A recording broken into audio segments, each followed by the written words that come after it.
টি-20 বিশ্বকাপে তিনি কি দলে থাকবেন? গোটা দেশের এটাই প্রশ্ন। ওয়েস্ট ইন্ডিজ ও মার্কিন যুক্তরাষ্ট্রে টি-20 বিশ্বকাপের বল গড়াচ্ছে। ভারতের জার্সিতে বিরাট কোহলিকে কি খেলতে দেখা যাবে? এপ্রিলের শেষ সপ্তাহে অথবা মে মাসের প্রথম সপ্তাহে বিশ্বকাপের চূড়ান্ত দল ঘোষণা করা হবে। মিডিয়া রিপোর্ট, ওয়েস্ট ইন্ডিজ ও মার্কিন যুক্তরাষ্ট্রের বিমানে উঠছেন না কোহলি। কিন্তু চলতি আইপিএলে বিরাট কোহলি কিন্তু ভালো ছন্দে রয়েছেন, সেঞ্চুরিও পেয়েছেন।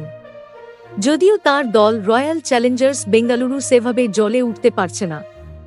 ভারতীয় ক্রিকেট কন্ট্রোল বোর্ডের নির্বাচক মণ্ডলীর চেয়ারম্যান অজিত আগরকর বলছেন, বিরাটের দিকে দেখা উচিত।